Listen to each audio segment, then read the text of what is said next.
Hello. नमो नमः। नमः संस्कृताय। आप सभी विद्यार्थियों और साथियों को मेरा नमस्कार। मेरे प्यारे साथियों, मैं आप लोगों के साथ मैंने अपने वो नोट्स शेयर करने के लिए एक सीरीज, एक श्रृंखला शुरू की है जो मैंने बड़ी मेहनत से बनाए थे और जो मेहनत काम भी आई। इन नोट्स की हेल्प से मैंने अपने स्टेट लेवल टैट 3 4 बार टीजीटी, 4 बार पीजीटी और 2 बार सीटेट, उसके साथ नेट और मतलब जितने भी टीचिंग के एग्ज़ाम्स थे मैंने इनकी मदद से किए हैं। तो बस मेरा एक ही उद्देश्य है कि इन नोट्स से कुछ और लोगों को भी मदद मिल सके। तो उम्मीद है ये आप लोगों के लिए बहुत लाभदायक होंगे। चलिए शुरू करते हैं। इससे पहले वीडियो में हमने माहेश्वर सूत्र देखे थे। माहेश्वर सूत्र कितने होते हैं और किस तरह से प्रत्याहार बने हुए हैं, झज प्रत्याहार में कितने वर्ण होते हैं, ये सब मैंने पहले वीडियो में करा दिया है। अगर आप लोगों ने वो वीडियो नहीं देखी है तो देख सकते हैं। आज हम उससे आगे स्टार्ट कर रहे हैं। उसके बाद हम देख रहे हैं अनुबंध क्या होता है।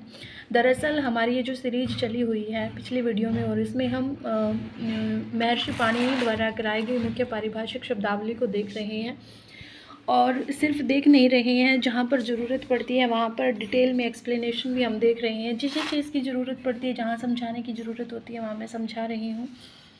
मतलब जितना हो सकता था, जितना मतलब डीप में मतलब जितना किसी सूत्र को, जितना किसी टॉपिक को समझने के लिए जितनी डिटेल एक्सप्लेनेशन की, विस्तृत व्याख्या की ज़रूरत होती है वो मैं सब यहाँ पर आपको उपलब्ध करवा रही हूँ। ये नोट्स मैंने कई किताबों से, इंटरनेट से इस तरह से सामग्री को ढूंढ कर बनाए हैं। आप लोगों के लिए बहुत फ़ायदेमंद होंगे, यकीन रखिए। ठीक है, चलिए शुरू करते हैं। अनुबंध। अनुबंध क्या होता है? प्रत्ययों के आदि में, जैसा कि हमने पिछली वीडियो में भी थोड़ा सा देखा था कि प्रत्ययों के आदि में या अंत में कुछ स्वर या व्यंजन इस प्रकार से लगे रहते हैं कि ऐसे प्रत्ययों के होने पर गुण, वृद्धि, आगम, आदेश आदि विशेष कार्य हो जाते हैं। उनके शुरुआत में या अंत में कुछ ऐसे स्वर या व्यंजन जुड़े होते हैं जिनकी वजह से गुण, वृद्धि, आगम या आदेश आदि विशेष कार्य हो जाते हैं। यहाँ पर हमने उदाहरण देखा था। स्त्री प्रत्यय विधान के लिए एक सूत्र है शिद गोरादि वयश्चय। इस सूत्र के अनुसार जिन प्रत्ययों में श इत होता है, इत का अर्थ होता है जिसका लोप होना होता है। यदि ऐसा प्रत्यय किसी शब्द में लगा हुआ है और उस शब्द का हमें स्त्रीलिंग बनाना है तो हम वहाँ पर आँख बंद करके गीस प्रत्यय लगा देंगे। जैसे रजक शब्द का हमने उदाहरण देखा था, रज की, इसका स्त्रीलिंग बन गया था। फिर हमने देखा था कत्वतु प्रत्यय में क्या और उत संज्ञक हैं और इसलिए कत्वतु प्रत्यय को कित, और क्षत्रिय प्रत्यय में श, ये वाला श और ये वाली री इत संज्ञक है, इसलिए क्षत्रिय प्रत्यय को शित कहेंगे। आज हम यहाँ से स्टार्ट कर रहे हैं गणपाठ। गणपाठ क्या होता है? ये बात और ध्यान रख लीजिएगा कि कित प्रत्यय पर ऐते धातु को गुण नहीं होता। जिस प्रत्यय में क इत होता है यानी कि क्या का लोप होना होता है, अगर ऐसा कोई प्रत्यय लगा हुआ है तो ऐसी धातु में गुण नहीं होगा। उसके बाद गणपाठ क्या होता है? जब अनेक शब्दों में एक ही प्रत्यय लगाना हो। ठीक है, बहुत सारे ऐसे शब्द हैं जिनमें एक ही जैसे प्रत्यय लगाने हैं, तब सबका एक ही गण बना दिया जाता है। गण मीन्स ग्रुप बना दिया जाता है, एक समूह बना दिया जाता है कि भी तुम सब यहाँ इकट्ठे रहो, क्योंकि तुम सबके साथ एक ही प्रत्यय लगाया जाना है, इसलिए हम आपका एक अलग से समूह बना रहे हैं, एक अलग से ग्रुप बना रहे हैं, ताकि हमें एक एक को ना गिनना पड़े बल्कि सारे एक ही बार में समझ में आ जाए। जैसे गर्ग आदि भी हैं, गर्ग आदि जितने भी शब्द हैं, गर्ग और गर्ग जैसे ऐसे बहुत सारे शब्द जिनके साथ सिर्फ यह प्रत्यय लगना है, उन सभी को इकट्ठा कर दिया और उसका नाम रख दिया, जैसे गर्गादि भय, और उसके साथ वो प्रत्यय भी जोड़ दिया कि गर्गादि भ्यो ही है। जैसे मान लिया कि हम क्लास में, किसी कक्षा में कोई ग्रुप बना दे, कोई समूह बना दे कि राहुल और राहुल जैसे, मान लें कि राहुल बहुत ही होशियार बच्चा है और उसके साथ उसी के जैसे होशियार बच्चों का एक ग्रुप बना दिया कि भाई आप लोगों को विशेष जिम्मेदारी दी जाएगी या उन मतलब अलग से कुछ सिखाया जाएगा।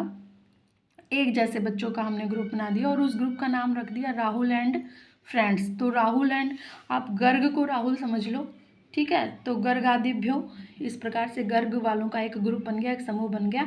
यहाँ पर हमने क्या किया? गर्ग शब्द से ही आरंभ होने वाले गण में यह प्रत्यय लगता है, ये पता चल गया। गर्गादि गण में 102 शब्द आए हैं। ये जो गर्गादि गण है ना, मतलब गर्ग वालों का जो ग्रुप है ना, गर्ग वालों की जो पार्टी है, उसमें 102 शब्द हैं टोटल। और उन सभी शब्दों को सूत्र में अलग अलग नहीं गिनवाया, बल्कि एक सिर्फ ये कह दिया कि गर्ग आदि, ठीक है, Rahul etcetera, Rahul and friends, इस तरह से कह दिया। सिर्फ गर्ग आदि कहकर काम चला दिया गया, अलग से एक एक शब्द को नहीं गिना गया, ठीक है। तो इस तरह से जो गण बना दिया जाता है ना, जो समूह बना दिया जाता है, उसको कहते हैं गण पाठ। उसके बाद संज्ञाएं क्या होती, संज्ञाएं और परिभाषाएं कौन कौन सी हैं मेन, आप यकीन मानिए हर परीक्षा में यहाँ से प्रश्न बनता है, लिख के ले लो।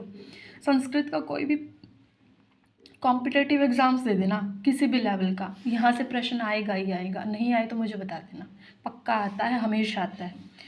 गुण, तो गुण संख्या करने वाला सूत्र अदेंग गुणा है।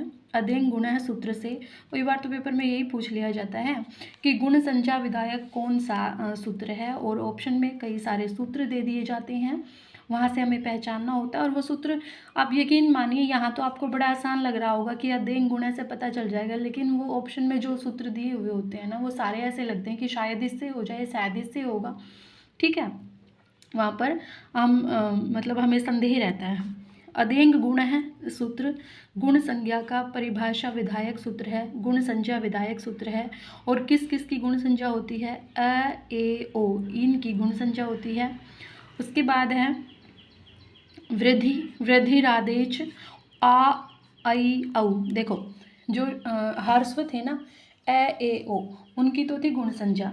उसके बाद जो दीर्घ आए, आ, ए का दीर्घ आई, ओ का दीर्घ औ, इनकी होती है वृद्धि संज्ञा। ये समझ लो कि ये छोटे थे, छोटों में गुण ज़्यादा थे, फिर इनकी होगी वृद्धि, बड़े हो गए तो इनकी होगी वृद्धि। एक बात और ध्यान रखिएगा कि ये वृद्धिरादेश जो है अष्टाध्यायी का सबसे पहला सूत्र है। ये प्रश्न भी पूछा जा चुका है कि अष्टाध्यायी का सबसे पहला सूत्र, सबसे प्रथम सूत्र कौन सा है, या शुरुआत कहाँ से होती है, तो वो सूत्र है वृद्धिरादेश, वृद्धिरादेश, ठीक है। उसके बाद है उपधा। उपधा क्या होती है, अलो अंतयात पूर्व उपधा। देखिए अल प्रत्याहार में स्वर और व्यंजन सभी आ जाते हैं। अल प्रत्याहार का अर्थ है वर्णमाला के सभी वर्ण। तो अलो अंतयात, अंत्य मतलब कोई भी शब्द है उसके अंत में जो अल है, यानी कि उसके अंत में जो कोई भी वर्ण है, चाहे वो स्वर हो चाहे वो व्यंजन हो, पूर्व उपधा उससे पहले वाला जो वर्ण है, अंत्य अल से पहले वाला जो वर्ण है उसकी उपधा संज्ञा होती है। अंतिम वर्ण के ठीक पहले आने वाले वर्ण की उपधा संज्ञा होती है। जैसे नभस हमने एक शब्द लिया, उसमें अंतिम अल क्या है, अल मतलब कोई भी हो, कोई भी स्वर हो व्यंजन हो, तो इसमें अंतिम जो वर्ण है वो स है, और उससे पहले आने वाला वर्ण यानी कि अंतिम अल से, यानी कि यार सेकंड लास्ट जो होता है ना उसकी उपधा संज्ञा होती है। सेकंड वाले को छोड़ दो, उससे पहले जो आया हुआ है उसकी उपधा संज्ञा होती है, जैसे नभस में भ। ओके। उसके बाद है संप्रसारण। संप्रसारण है इज्ञणः संप्रसारणम, इज्ञणः संप्रसारणः, यानी कि जो इक होते हैं, इक कौन कौन से होते हैं, ई उ री लरी, ये इक होते हैं। और ई को जब यण आदेश हो जाता है, देखो एक सूत्र है इको यणची, जिससे यण आदेश होता है। यण मतलब ई को यह हो जाता है, उ को व हो जाता है, री को र हो जाता है, लरी को ल हो जाता है, ठीक है, ये होता है यण आदेश। लेकिन जब इसका उल्टा हो जाए, मतलब फिर से उसी स्थिति में आ जाए, य ई बन जाए, व उ बन जाए, री र री बन जाए और ल लरी बन जाए, तो वो होता है संप्रसारण। दो तरह की क्रियाएं होती हैं। एक वो यणची सूत्र जो है वो ई वाली लाइन को य वाली लाइन बनाता है, ई को यणची, ई वालों को य आदि, मतलब यण आदेश। लेकिन कई बार ऐसा होता है कि इन यणों को फिर से इक बनाना होता है, यानी कि य व र ल को फिर से य को ई, व को उ, री को र, ल को लरी, ये बनाना होता है। तो जब यण को इक बनाना हो उसको कहते हैं संप्रसारण। क्या कहते हैं, संप्रसारण। यणों को य र ल व के स्थान पर जब इक हो जाता है, जैसे ई री ल री उ हो जाते हैं, तो वह संप्रसारण कहलाता है, ठीक है। उसके बाद है टी संज्ञा। टी संज्ञा किसकी होती है, अचो अंतयादि टी, अचो अंतयादि टी। किसी भी शब्द के अंतिम स्वर से लेकर, देखो अच का मतलब होता है सारे स्वर, ठीक है। अगर आपने माहेश्वर सूत्र देखे हैं ना और वहाँ पर प्रत्याहार देखे हैं, वहाँ पर देखना अच क्या होते हैं, अ और च के बीच में सारे स्वर मिलेंगे आपको, इसलिए अच जहाँ भी दिखे समझ जाना स्वरों की बात हो रही है। अचो अंत्यादि टी, अंतिम जो स्वर है ना, कोई भी शब्द उठा लो, कोई भी शब्द उठा लो, कोई शब्द हमने लिया, उसमें अंतिम स्वर ढूंढा कि स्वर लास्ट से देखने लगे तो जहाँ पर हमें स्वर मिल गया, स्वर को हमने देख लिया कि भाई यहाँ स्वर है, उसके बाद जितने भी अक्षर बचे, जितना भी शब्द अक्षर समुदाय बचा, उस सारे को टी कहते हैं, उसको टी भाग कहते हैं। देखिए जैसे मनस है, मनस शब्द है हमारे पास, मनस में देखो स में तो क्या कहते हैं, स्वर है नहीं, स तो स्वर से रहित है, हलंत है, तो फिर हमने क्या किया, हम वापस मुड़े, हमने देखा क्या न में स्वर है, बिल्कुल है, न पूरा है, स्वर वाला है, तो न में स्वर है, और न में स्वर है, तो फिर हमने इन्होंने कहा कि अंतिम स्वर जहाँ मिल जाए वहाँ रुक जाओ, स्वर मिल गया। उसके बाद इसके पीछे जितना भी अक्षर समुदाय बचा, हो सकता है ये वर्ड और बड़ा होता, तो इसके पीछे जितने भी अक्षर बच गए, जितना भी अक्षर समुदाय बन गया, इसकी टी संज्ञा हो गई, इसके ए को ले लो और इसके बाद क्या बचा, स बचा, तो अस, ये जो अस है ना, ये टी संज्ञा विधायक है, मतलब ये जो अक्षर समुदाय बचा हमारे पास अस, इसकी टी संज्ञा होती है, समझ गए। ऐसे ही एशस में देखिए स तो हलंत है, इसमें तो स्वर है नहीं, ठीक है, और यहाँ पर इश स में अस है, ए है, यानी कि स्वर है, तो इस स्वर को हमने ले लिया, अ को ले लिया, और इसके बाद कितने अक्षर और बचे, सा, तो यहाँ पर भी अस जो है वो टी है, समझ गए। ओके, नहीं समझ आए तो फिर से पूछ लेना, हम फिर डिस्कस कर लेंगे। प्रातिपदिक, अर्थवद धातुर प्रत्यय प्रातिपदिकम, यही सूत्र से ही, देखिए सूत्र को खोल करके समझना सीखिए, फिर रटना नहीं पड़ेगा। अर्थवद यानी कि अर्थवान है, लेकिन अ धातुर अ प्रत्यय, धातु नहीं है, प्रत्यय नहीं है, लेकिन अर्थ है, वो है प्रातिपदिकम। धातु और प्रत्यय के अलावा जो कोई भी शब्द अर्थ से युक्त हो वह प्रातिपदिक कहलाता है। कृदंत, तदितांत और समास पदों को प्रातिपदिक कहते हैं। किस किस को, कृदंत को, तदितांत को और समास, ये पद भी प्रातिपदिक होते हैं। पेपर में पूछ लिया जाएगा, ऑप्शन दे देंगे कि कौन कौन से हैं और कौन से नहीं हैं, आपको याद रखना है। कृदंत, तदितांत और समास ये पद प्रातिपदिक होते हैं। जैसे राम शब्द व्यक्तिवाचक है, अब राम जो शब्द है ना, राम का ऐसा तो है नहीं कि अर्थ नहीं है, राम शब्द का अर्थ है, राम कोई ना कोई तो है, कोई व्यक्ति है, तो राम जो है व्यक्ति की तरफ इशारा कर रहा है, इसलिए राम अर्थयुक्त शब्द है, व्यक्तिवाचक है, इसलिए अर्थवान है। लेकिन क्या ये धातु है, क्या ये प्रत्यय है, दोनों ही नहीं है, ना तो ये धातु है ना ये प्रत्यय है, लेकिन अर्थ वाला है, तो आप इसको क्या कह सकते हैं कि राम एक प्रातिपदिक शब्द है।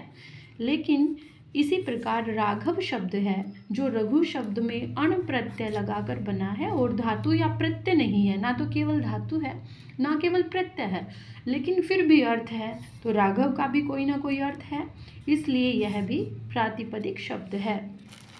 उसके बाद पद संज्ञा विधायक सूत्र है, सुप तिगंतम पदम, सुप और तिंग प्रत्यय जहाँ पर लगे होते हैं उसकी पद संज्ञा होती है। सुप और तिंग प्रत्यय लगने से पद बनता है। प्रातिपदिक में लगने वाले प्रत्ययों को सुप और धातु में लगने वाले प्रत्ययों को तिंग कहते हैं।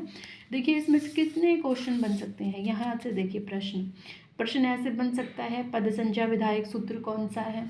प्रश्न ऐसे बन सकता है कि प्रातिपदिक में लगने वाले प्रत्यय कौन से होते हैं, ठीक है।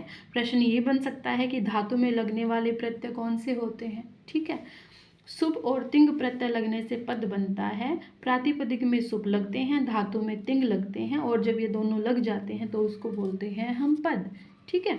जैसे राम हमारे पास शब्द है, राम में हमने सु प्रत्यय लगाया तो हमारे पास रामः बना, प्रथमा विभक्ति का एक वचन।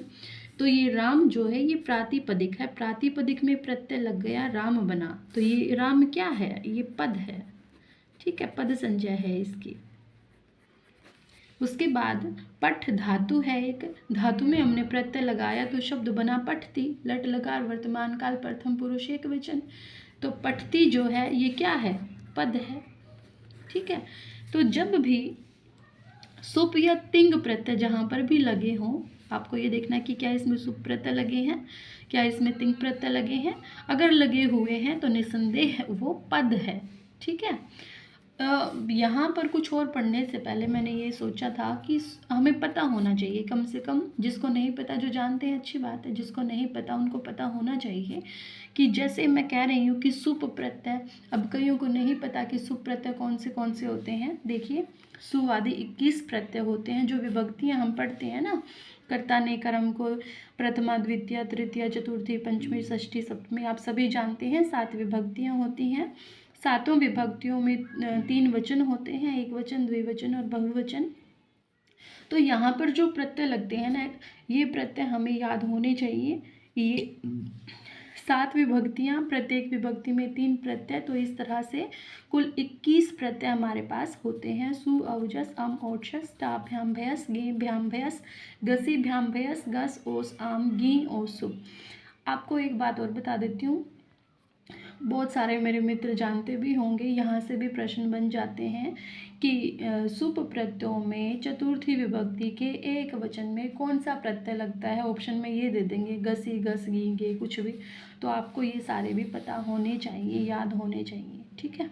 उसके बाद टिप आदि प्रत्यय भी देख लीजिए। टिप आदि प्रत्यय जो है ना, वो 18 होते हैं। टिप आदि प्रत्यय 18 होते हैं। तिप तस झी, सिप थस थ, मिप बस मस। ठीक है। तिप एक वचन में, तिप तस झी ऐसे लगाते हैं ना, पठती पठत पठंती, पठसी पठत पठत, पठामि पठाव पठाम, ऐसे बनाते हैं। ये प्रश्नमयी पद वाली धातुओं में लगते हैं तिप तस झी। और फिर आत्मनेपदी धातुओं में कौन से लगते हैं? तय आताम झय, थास आथाम ध्वम, इट वहिंग महिंग। ठीक है। तो इस तरह से तिप्तस झी वाले तिंग प्रत्यय जो है वो 18 होते हैं संख्या में, और सुप प्रत्यय जो है वो 21 प्रत्यय होते हैं। आप सभी को पता होना चाहिए। ठीक है। तो उम्मीद करूँगी यहाँ तक आप लोगों को समझ में आ गया होगा। आगे आने वाली, क्योंकि वीडियो काफ़ी लंबी हो रही है, इसलिए अगली वीडियो में हम आगे के जो नोट्स हैं वो शेयर करेंगे। उम्मीद आप लोगों को यहाँ तक समझ में आया होगा। फिर भी अगर कहीं ये लगता है कि इससे भी बेहतर तरीका कोई हो सकता है तो प्लीज़ मुझे बताइएगा। तब तक ध्यान रखिए, खुश रहिए और पढ़ते रहिए। कामयाबी ज़रूर मिलेगी। हताश नहीं होना, निराश नहीं होना। जय श्री राम।